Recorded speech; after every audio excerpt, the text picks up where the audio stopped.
Have you ever let someone's words or actions ruin your entire day? Maybe it was a rude comment, a careless gesture, or an unexpected inconvenience. Frustrating, right? But here's the truth. No one controls your emotions unless you let them.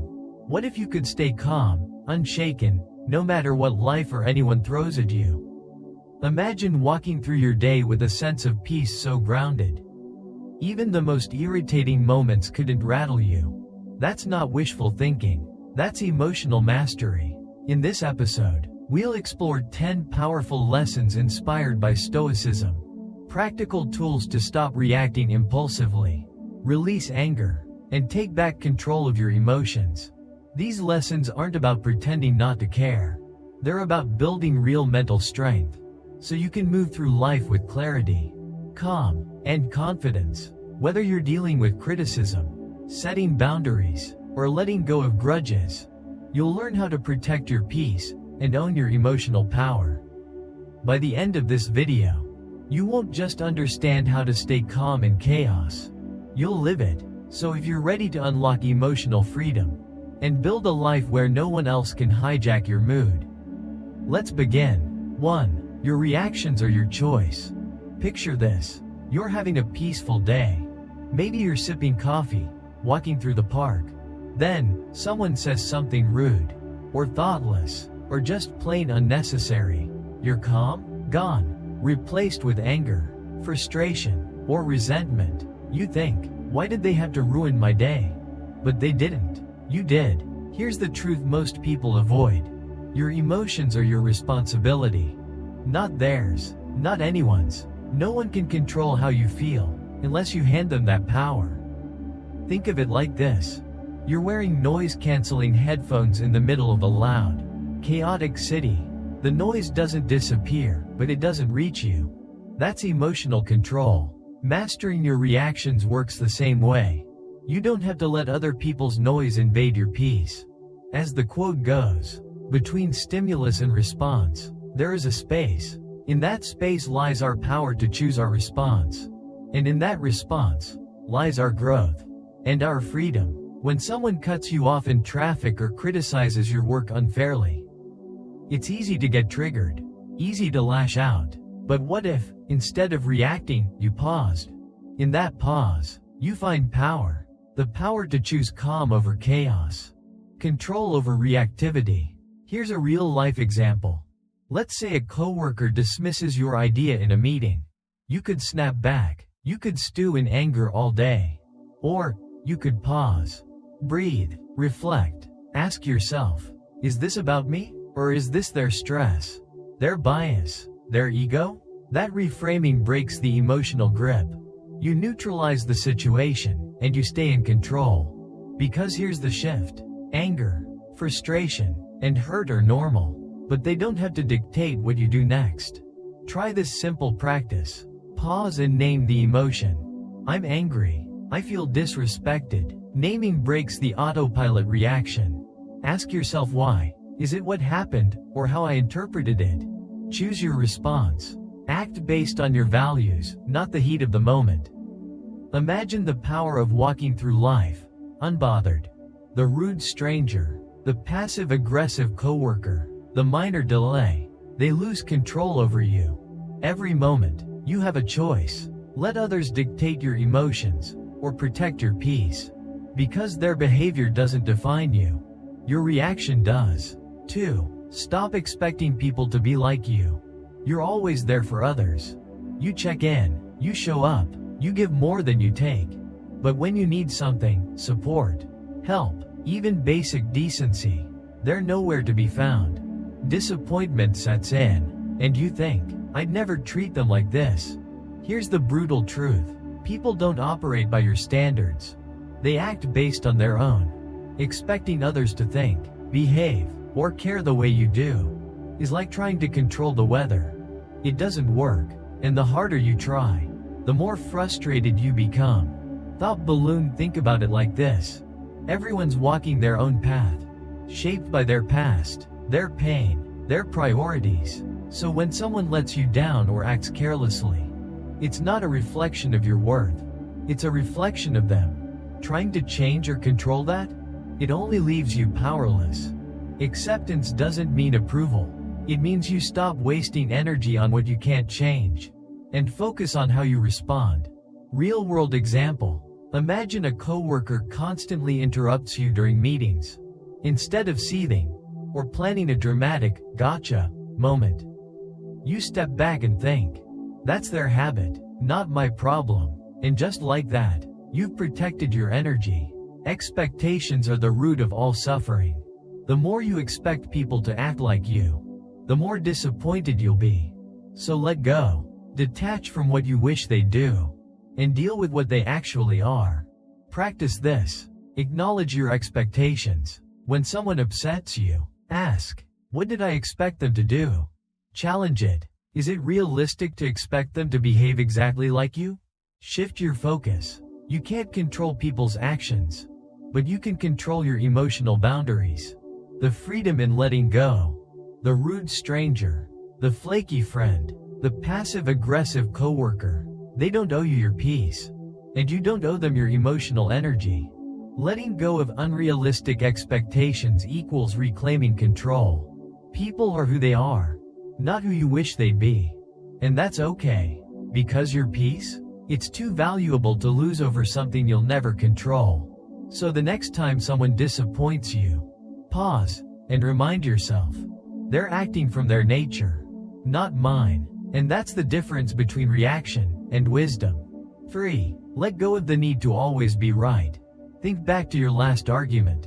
Maybe it was something small, like which route was faster, or something deeper, a disagreement with a friend or your partner.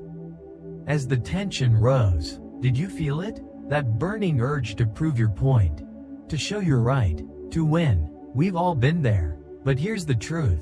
That need to always be right? It's not strength, it's exhausting. Why do we crave being right? Because somewhere deep inside, being wrong feels like losing, like admitting weakness, like our value is tied to always being correct. But it's not. Trying to win every debate, proving your intelligence in every conversation, it's a battle that drains your peace, not defends it. Would you rather be right, or would you rather be at peace? Let that question sink in, because 9 times out of 10, being right isn't worth the emotional cost. A different approach. Instead of jumping to correct, what if you paused and chose curiosity over combat? Let's say someone unfairly accuses you of something. Your instinct? Defend yourself, fire back, prove them wrong, but ask yourself, is this worth my energy? Will arguing change anything meaningful? Usually, the answer is no. Real example. A friend insists their way of solving a problem is better than yours.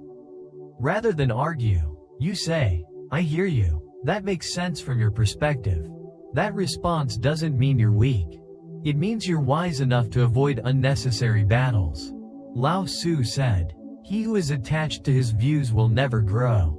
Letting go of the need to be right isn't giving up, it's leveling up. You're choosing peace over pride, wisdom over ego. Try this practice. Pause before reacting. Ask yourself, is this really worth proving?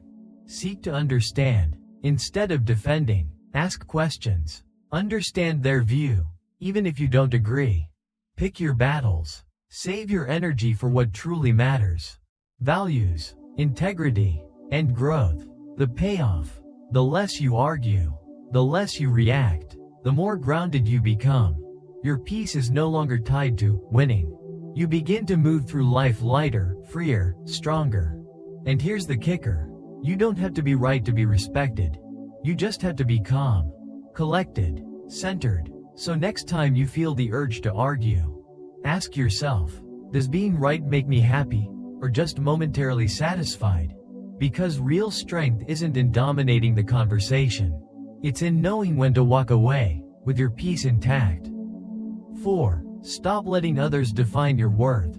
Picture this. You're sharing something you care about, an idea, a passion, maybe even a dream, and someone cuts in with a careless remark or a dismissive glance. Suddenly, your confidence crumbles. Why? Because deep down, we let other people's words define our value. And that's where the problem begins. Here's the truth. Your worth is not up for debate. It's not tied to compliments. It's not destroyed by criticism. It's not shaped by approval. When you depend on others to validate you, you hand them control over your emotions. But emotional freedom begins the moment you take that power back. Real life example. Let's say a coworker critiques your work harshly, not to help, but to tear down. Your instinct? Defend yourself. Maybe even believe what they said.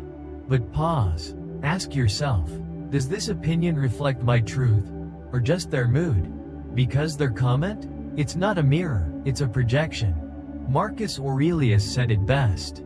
We love ourselves more than other people, yet care more about their opinions than our own. That's backwards. Flip the script. Filter what matters. This doesn't mean ignore all feedback. Some criticism helps you grow. But learn to filter. Keep what's useful, let the rest go. Try this practice. Pause before reacting. Take a breath. Let the sting pass before responding. Separate fact from opinion. Ask, is this helpful or just noise? Only hold on to what fuels growth. Reaffirm your worth. Remind yourself, my value isn't decided by anyone else. It's mine, and it's non-negotiable. Lao Tzu said, care about what others think, and you will always be their prisoner. It's not about shutting people out. It's about guarding your peace. The shift. Next time someone's words sting, don't let them define you. Let them reflect back on the person who said them. Say to yourself, I know who I am. Their words don't change that. That's not arrogance, it's clarity. And from that place, you become untouchable. 5. Protect your energy by setting boundaries. Imagine this. You're buried in work. A friend calls, needing a favor they could easily handle themselves. Or, your coworker dumps a last-minute task on you, assuming you'll say yes. You feel it, the frustration, the guilt, the tension, because deep down, you know, saying yes to them means saying no to yourself. Here's the truth. Protecting your peace requires boundaries. And boundaries? They're not selfish. They're essential. Without them, people walk all over your time, your energy, and your emotional space. Not because they're malicious, but because you've never clearly drawn the line. You can't pour from an empty cup. If you're constantly giving without limits, you'll burn out, resentful, drained, and disconnected from your own needs. Boundaries don't push people away. They protect what matters most, your well-being. Real life example. Maybe you're the go-to person. Always available, always saying yes, even when you're exhausted. Instead of silently resenting it, try this. I care about you, but I need this evening to recharge. Let's catch up tomorrow. Firm, kind, clear, and most importantly, it preserves your peace. Epictetus reminded us, freedom is the ability to live as we wish. But freedom isn't possible if your time and energy are controlled by others. Practice these 3 steps. Be clear and honest. Set your boundaries calmly and directly. People respect what's communicated with confidence. Use I statements. Instead of blaming, express your needs. I need time alone after work. Not, you're always bothering me. Stay consistent. Once you set a boundary, hold the line. Consistency builds respect. Lao Tzu said, he who knows when to stop does not find himself in trouble. Boundaries aren't walls to shut people out. They're gates to let the right things in. Final reminder. The next time you feel overwhelmed, pause and ask, have I communicated my needs? Am I honoring my own limits? Because your time, your energy, your emotional clarity are too valuable to give away freely. Protect your energy, set the boundary, and feel the power that comes from choosing you. 6. Detach from the opinions of others. Imagine this. You share an idea you're proud of, something you put time, thought, and heart into. But instead of support, you're met with sarcasm, or worse, indifference. That sting? It's real, and it can spiral into doubt.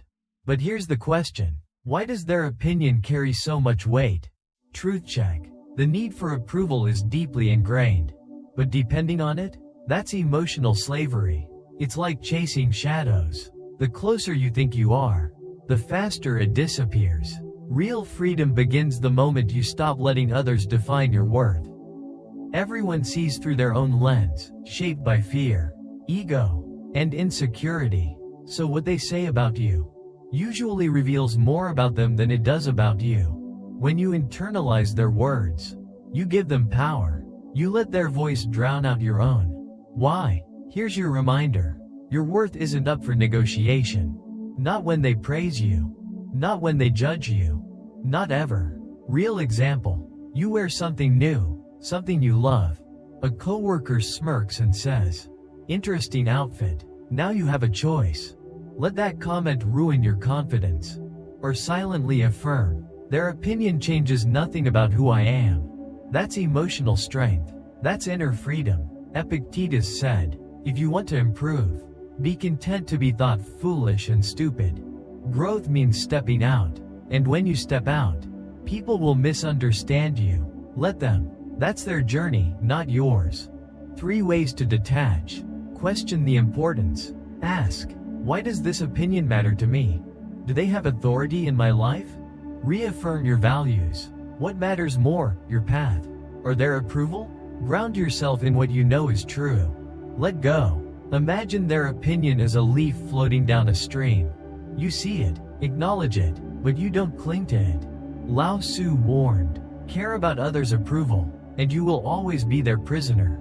Detachment doesn't mean arrogance. It means choosing peace over noise. Feedback can help you grow, but judgment that doesn't serve you, let it pass. Final reminder. The next time someone's words shake your confidence, ask yourself, am I living for them or for me? When you let go of the need to be liked, you begin to live authentically. That's not rebellion. That's freedom. 7. Respond with silence, not anger. Picture this. You're in a heated moment.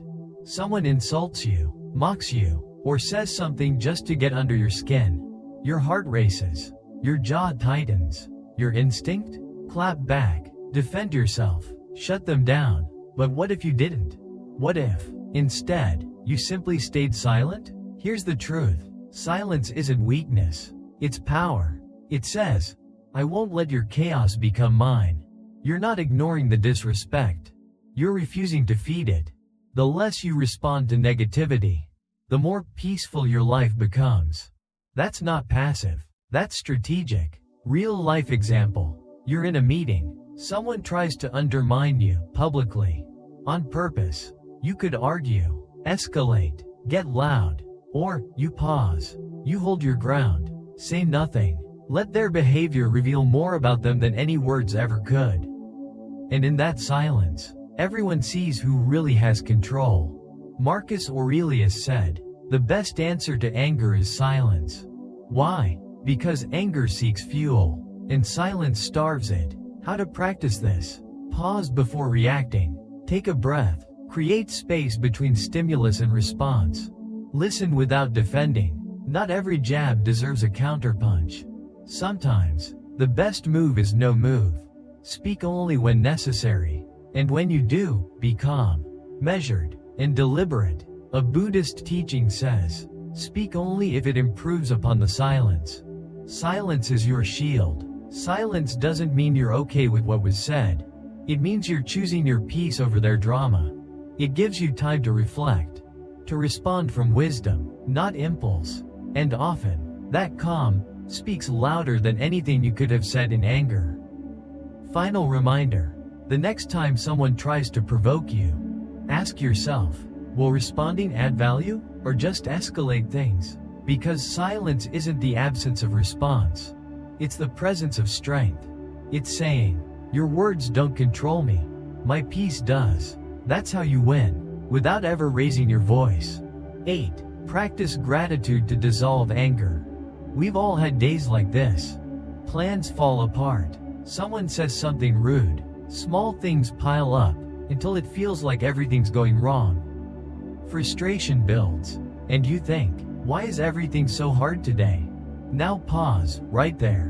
What if, at that exact moment, you shifted your focus from what's wrong to what's still right? The shift. You can't feel grateful and angry at the same time. That's the power of gratitude. It's not denial. It's perspective. Gratitude pulls you out of the spiral. It's a mental reset button, one that brings you back to the present. Real life example. You're stuck in traffic, running late, fuming, instead of stewing in anger. Try this. Take a breath. Then think of 3 things you're thankful for, right now. Maybe it's that you have a car. That you're on your way to something meaningful. That your favorite song is playing. Sounds simple, but that shift? It breaks the grip of negativity. Cicero once said, "Gratitude is not only the greatest of virtues, but the parent of all others." Gratitude doesn't just calm anger. It builds patience. It builds resilience. It builds peace. How to make it a habit? Pause and reflect. When frustration rises, ask, "What's one thing I can be thankful for right now?" Keep a gratitude journal. At the end of each day, write down 3 good things, no matter how small. It trains your brain to find the light. Use gratitude as a reframe. When challenges arise, ask, "What can I learn from this? What could have been worse?" Example in action. Someone criticizes you harshly. Instead of lashing out, reframe it. "I'm grateful for the chance to grow, even if the delivery wasn't kind." You're not excusing them. You're empowering yourself. The Buddha said, "Let us rise up and be thankful. For if we didn't learn a lot today, at least we learned a little. If we didn't learn a little, at least we didn't get sick. And if we got sick, at least we didn't die. So let us all be thankful." That's not optimism. That's strength. Final reminder. Gratitude shifts you from what's missing to what's here, from frustration to clarity. It doesn't erase the problem. It reminds you, you're still in control. The next time anger creeps in, pause and ask, "What can I be thankful for in this moment?" You'll be surprised how quickly that simple question restores your power. 9. Reframe criticism as a tool for growth. You speak up. You share something meaningful, an idea, a creation, a goal, and then it hits you, criticism. Maybe it's harsh. Maybe it feels unfair. Your instinct? Defend yourself. Get defensive. Shut down. But what if criticism isn't an attack, but an opportunity? The truth. Criticism, no matter how it's delivered, can be fuel. Fuel for awareness. Fuel for growth. Fuel for strength. The key? You must choose to see it that way. Criticism, like rain, should be gentle enough to nourish growth, without destroying roots. Not all feedback is useful, but almost all of it reveals something. Sometimes it exposes your blind spots. Sometimes, it just exposes the speaker's insecurity. You don't need to accept all criticism. You just need to filter it. Real example. You're preparing a presentation. A colleague picks it apart, publicly. Without tact, you could get angry. Or, you pause. You ask, "Is there truth in what they said? How can I use this to get better?" That shift turns criticism into a mirror. Not a weapon. Another layer. Some people criticize to help. Others, to hurt. Your power lies in knowing the difference. When someone judges you, ask, "Does this reflect something I need to improve? Or does this reflect more about them than me?" Both questions give you clarity. And from clarity comes growth. 3 steps to use criticism wisely. Pause before reacting. Let the sting fade, so your response comes from strength, not emotion. Evaluate the source. Do they have experience? Good intentions? Context? Not all voices deserve equal weight. Find the lesson. Even poorly delivered feedback might hold truth. Take what serves you, leave what doesn't. Epictetus once said, "If someone speaks ill of you, do not defend yourself. Say only, 'He does not know all my faults,' or 'He would not have mentioned only these.'" That's radical ownership. That's stoic grace. Final reminder. Criticism isn't always an insult. Sometimes, it's a guide. Sometimes, it's a test. The next time someone critiques you, don't ask, "Why are they attacking me?" Ask, "What can I learn?"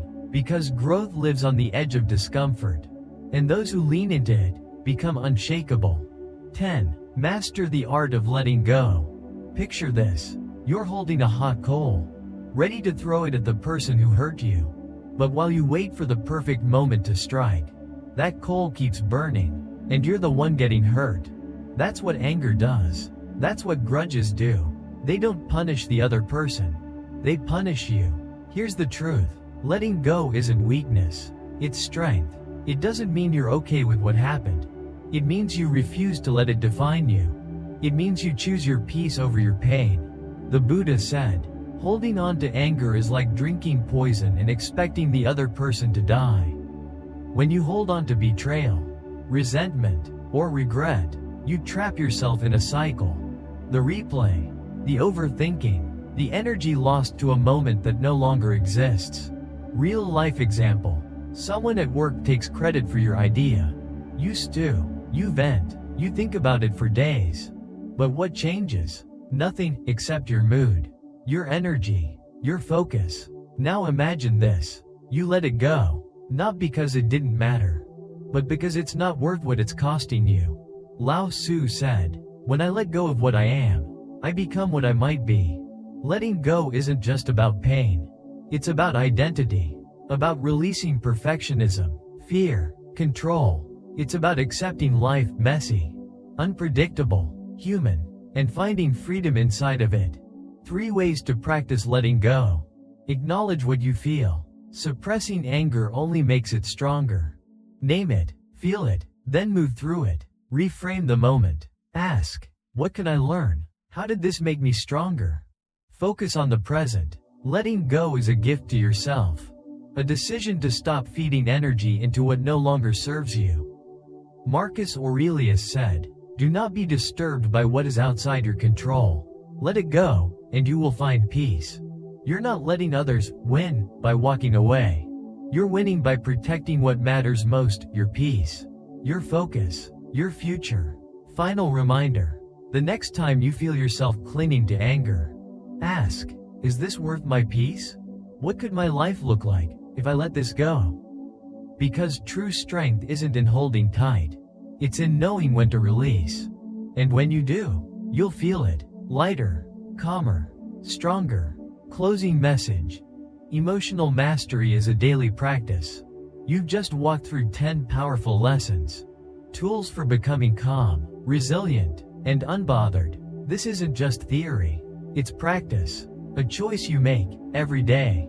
To pause, reflect, and protect your energy. Remember, you can't control everything that happens, but you can always control how you respond. That's where freedom begins. Final challenge. As you go forward, ask yourself daily, am I choosing peace or reaction? Am I staying grounded or giving my power away? Each moment is a chance to reclaim control, not over others, but over yourself. And that's where true power lives. If you found value in this journey, share it with someone who needs it. And if you've got a story or insight of your own, drop it in the comments. Thank you for being here. Until next time, stay focused, stay free, and stay unbothered.